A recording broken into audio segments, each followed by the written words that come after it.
നിലമ്പൂരിൽ പന്നിക്കണിയിൽ നിന്ന് ഷോക്കേറ്റ് മരിച്ച അനന്തുവിന് വിട നൽകുകയാണ് നാട്. വീട്ടിലെ ചടങ്ങുകൾ ഏതാണ്ട് പൂർത്തിയാവുന്നു എന്ന് മനസ്സിലാവുന്നു. സംസ്കാര ചടങ്ങുകളിലേക്ക് കടക്കുകയാണ് എന്നാണ് മനസ്സിലാക്കുന്നത്. ഒരു നാടൊന്നാകെ അനന്തുവിന് യാത്രാമൊഴി നൽകാൻ എത്തിയിട്ടുണ്ട്. വളരെ വൈകാരികമായ രംഗങ്ങൾ, വേദനാജനകമായ കാഴ്ചകളാണ് അവിടെ നിന്ന് കാണാൻ കഴിയുന്നത്. മൃതദേഹം സംസ്കരിക്കാനായി കുട്ടിക്കുന്ന് ശ്മശാനത്തിലേക്ക് കൊണ്ടുപോകുന്നതിൻ്റെ ദൃശ്യങ്ങളാണ് പ്രേക്ഷകർ കാണുന്നത്. വിവരങ്ങളുമായി വിപിൻ സി വിജയൻ ചേരുന്നുണ്ട്. വിവരങ്ങൾ വിപിൻ. ശ്രീജിത്ത്, അവസാനമായി അനന്തു വീട്ടിൽ നിന്ന് ഇറങ്ങിയിരിക്കുന്നു. ഇപ്പോൾ ശ്മശാനത്തിലേക്ക് അല്പസമയത്തിനകം തന്നെ എത്തിച്ചേരും. കുട്ടിക്കുന്ന് ശ്മശാനത്തിൽ വെച്ചാണ് സംസ്കാര ചടങ്ങുകൾ എല്ലാം തന്നെ നടക്കുന്നത്. പറഞ്ഞതുപോലെ തന്നെ വലിയ വിഷമത്തിലൂടെയാണ് ഇപ്പോൾ നാട് പോയിക്കൊണ്ടിരിക്കുന്നത്. വീട്ടുകാരൊക്കെ അത്രത്തോളം വലിയ വേദനയോടെയാണ് ഈ അന്ത്യയാത്രയ്ക്ക് ഒപ്പം ഉള്ളത്. ശരി, വിപിൻ സി വിജയനാണ് വിവരങ്ങൾ നൽകിക്കൊണ്ടിരിക്കുന്നത്. പന്നിക്കണിയിൽ നിന്ന് ഷോക്കേറ്റ് മരിച്ച അനന്തുവിൻ്റെ അവസാന യാത്ര, അതിൻ്റെ ദൃശ്യങ്ങളാണ് പ്രേക്ഷകർ കാണുന്നത്. വീട്ടിലെ പൊതുദർശനത്തിന് ശേഷം വിഷ്ണു പഠിച്ച സ്കൂളിലെ പൊതുദർശനം നേരത്തെ നടന്നിരുന്നു. അതിനുശേഷമൊക്കെ ഇപ്പോൾ മൃതദേഹം സംസ്കരിക്കുന്നതിനായി ശ്മശാനത്തിലേക്ക് കൊണ്ടുപോവുകയാണ്. ഒരു നാടൊന്നാകെ അനന്തുവിനെ കാണാനെത്തിയിരുന്നു. വലിയ വേദനയോടുകൂടി, നെഞ്ചുപൊട്ടുന്ന വേദനയോടുകൂടി ഒരു നാടൊന്നാകെ വിഷ്ണുവിന് അന്ത്യയാത്ര നൽകാൻ എത്തിയിട്ടുണ്ട്. സുഹൈൽ മുഹമ്മദ് കൂടി നമുക്കൊപ്പം ചേരുന്നുണ്ട്. സുഹൈൽ, ഇനി സംസ്കാര ചടങ്ങുകളിലേക്ക് കടക്കുകയാണ്. വീട്ടിലെയും സ്കൂളിലെയും ഒക്കെ പൊതുദർശനം പൂർത്തിയായിരിക്കുന്നു. ഒരു 15 വയസ്സുകാരൻ ആ നാട്ടിൽ വളരെ സജീവമായി ഇടപെട്ടിരുന്ന, എല്ലാവരോടും നല്ല ബന്ധവും സ്നേഹവും ഒക്കെ സൂക്ഷിച്ചിരുന്ന ഒരു ചെറുപ്പക്കാരൻ. അതുകൊണ്ട് തന്നെ ആ നാടിനത് താങ്ങാൻ കഴിയുന്നതിലും അപ്പുറമുള്ള വേദനയാണ്. ഒരിക്കലും പ്രതീക്ഷിച്ചതല്ല. എത്രയോ തവണ അനന്തു നടന്നു നീങ്ങിയ വഴികളിലൂടെ വീട്ടിൽ നിന്ന് ഏറ്റവും അവസാന യാത്ര, ശ്മശാനത്തിലേക്കുള്ള യാത്ര, വളരെ വേദനാജനകമായ ദൃശ്യമാണത്. സുഹൈൽ. തീർച്ചയായും രജിത്ത്, അനന്തു കാൽനടയായി താണ്ടിയ ദൂരങ്ങളെല്ലാം ഇപ്പോഴും ചലനമറ്റ് പോവുകയാണ്. ഈ പ്രദേശത്തിന് സമീപത്ത് തന്നെയാണ് ഈ ശ്മശാനമുള്ളത്. അവിടെയായിരിക്കും സംസ്കാര ചടങ്ങുകൾ. വീട്ടിലെ പൊതുദർശനം പൂർത്തിയാക്കി പ്രിയപ്പെട്ട വീടും വീട്ടുകാരെയും തനിച്ചാക്കി അനന്തു മടങ്ങി എന്നുള്ളത് തന്നെയാണ് നമ്മൾ ഈ പൊതുദർശന ചടങ്ങിലടക്കം കണ്ടതാണ്. ഈ നാട് മുഴുവൻ അവിടെ വന്നു എന്ന് പറഞ്ഞാൽ അതിശോക്തിയില്ല. അവർക്കെല്ലാം അത്രത്തോളം പ്രിയപ്പെട്ടവനായിരുന്നു അവൻ. ശരി, ഒരു കുടുംബത്തിൻ്റെ ഒന്നാകെ പ്രതീക്ഷയാണ് ഇല്ലാതായിരിക്കുന്നത്. ഈ പന്നിക്കിണിയിൽപ്പെട്ട് ഒരു 15 വയസ്സുകാരൻ, ഒരു 10ാം ക്ലാസ്സുകാരൻ, വളരെ വേദനാജനകമായ വാർത്ത. കേരളത്തിന് താങ്ങാൻ കഴിയുന്നതിനും അപ്പുറത്തുള്ളൊരു വേദന ഈ വിഷ്ണു എന്ന് പറയുന്ന 15 വയസ്സുകാരൻ നമുക്ക് നൽകുന്നുണ്ട്. ഇപ്പോൾ മൃതദേഹം ശ്മശാനത്തിലേക്ക് കൊണ്ടുപോവുകയാണ്. എത്രയോ തവണ അനന്തു നടന്നു നീങ്ങിയ വഴികളാണിത്.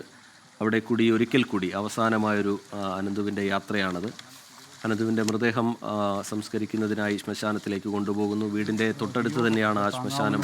അപ്പുറം തന്നെയാണ് ഇപ്പോഴും അത് ഉൾക്കൊള്ളാൻ കഴിയാത്ത ഒരു നാടും വീടും ഒക്കെയാണ് നമുക്കിവിടെ കാണാൻ കഴിയുന്നത്. ഈ വീട്ടുകാരോട് പോലും അനന്തു വിട വാങ്ങിയത് ഇനിയില്ല എന്നുള്ളത് ഇവർ പറഞ്ഞിരുന്നില്ല. കാരണം അത് പറയാൻ ആർക്കും തന്നെ അതിന് കഴിഞ്ഞിരുന്നില്ല എന്നുള്ളതാണ് അതിൻ്റെ വസ്തുത.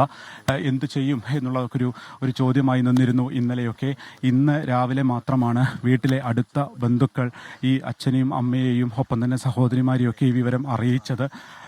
അതിനുശേഷം ആ വീട് കണ്ണീര് തോർന്നിട്ടില്ല. അപ്പോൾ മുതൽ ഇതാ അവിടേക്ക് വരുന്ന ഓരോ ആളുകളും പ്രിയപ്പെട്ട അനന്തുവിന് വേണ്ടി അത്രത്തോളം കരയുകയും ഒക്കെ ചെയ്യുന്നത് നമ്മൾ കണ്ണീരണിയാതെ ഒരാൾ പോലും ഇപ്പോൾ ഈ വെള്ളക്കെട്ട സ്ഥലത്ത് നിന്ന് പോകുന്നില്ല എന്നുള്ളത് ആണ് ഒരു തീർത്താൽ തീരാത്ത സങ്കടം എന്ന് തന്നെ പറയാം. ഇപ്പോൾ ഒരുപാട് ആളുകളാണ് ഈ ശ്മശാനത്തിലേക്ക് നടക്കുന്നത്. വീട്ടിൽ നിന്ന് ഏകദേശം ഒരു 500 മീറ്റർ അകലെയാണ് ഈ കുട്ടിക്കുന്ന് ശ്മശാനമുള്ളത്. അവിടെ വെച്ചാണ് സംസ്കാര ചടങ്ങുകൾ. വീട്ടിലെ ഏകദേശം ഒരു 2 മണിക്കൂറോളം മൃതദേഹം ഒരു പൊതുദർശനത്തിന് വേണ്ടി വെച്ചിരുന്നു.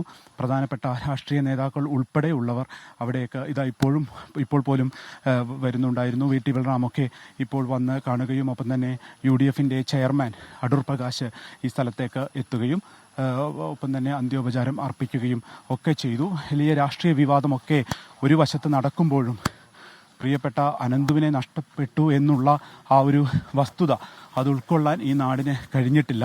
വെള്ളിയാഴ്ച പോലും സ്കൂളിൽ ഓടിക്കളിച്ച് നടന്നിരുന്ന കൂട്ടുകാരുമായി തമാശയൊക്കെ പറഞ്ഞിരുന്ന അനന്തു ഇന്നലെ ഒന്ന് കുളിക്കുന്നതിന് വേണ്ടി ഫുട്ബോൾ കളിയൊക്കെ കഴിഞ്ഞ് കുളിക്കുന്നതിന് പോരുമ്പോഴാണ് ഇത്ര വലിയ ഒരു അപകടമുണ്ടാവുന്നത്. അതൊരു മരണമെന്ന് തന്നെ നമുക്ക് പറയാൻ കഴിയുമോ എന്നുള്ളതാണ്. അതൊരു കൊലപാതകം എന്നൊക്കെ പറയാവുന്ന രീതിയിലേക്കുള്ള ഒരു മരണമായി പോയി. അപ്പോൾ അതിൻ്റെ വേദനയിൽ ആണ് ഈ നാട്. ഇതിനൊരു മാറ്റം വരണം എന്നുള്ള രോഷം അവർക്കുണ്ട്. പക്ഷേ അതിനേക്കാളൊക്കെ ഉപരി ഈ ഒരു നഷ്ടം അതെങ്ങനെ നികത്തും എന്നുള്ള ഒരു സങ്കടം അതങ്ങനെ തന്നെ നിൽക്കുകയാണ്. ആ വിടവ് ഒരിക്കലും അത് പൂർത്തിയാക്കാൻ കഴിയാത്ത രീതിയിലാണ്. തിരിച്ചു വരണമെന്ന് ഓരോ നിമിഷവും ഈ ഒരു അപകടം സംഭവിച്ചു എന്ന് അറിഞ്ഞ ഉടൻ തന്നെ തിരിച്ചു വരണമെന്ന് ഓരോരുത്തരും പ്രാർത്ഥിച്ചിരുന്നു. പക്ഷേ ആശുപത്രിയിലേക്ക് എത്തിച്ചപ്പോഴേക്കും മരണം സംഭവിച്ചു. കൂടെ ഉണ്ടായിരുന്നത് 3 പേരാണ്. അവർ അപകടനില തരണം ചെയ്തിരിക്കുന്നു. പക്ഷേ അനന്തു ഇനിയില്ല എന്നുള്ളത് അവർ ആലോചിക്കുമ്പോഴൊക്കെ അവർക്കിപ്പോഴും അവർ മാനസികമായി അവർ ഇപ്പോഴും ശരിയായിട്ടില്ല എന്നുള്ളതാണ് ഡോക്ടർമാർ പോലും പറയുന്നത്. കാരണം അത് ഉൾക്കൊള്ളാൻ കഴിയാത്ത ഒരു ഞെട്ടൽ അവരെ വിട്ടു പോയിട്ടില്ല.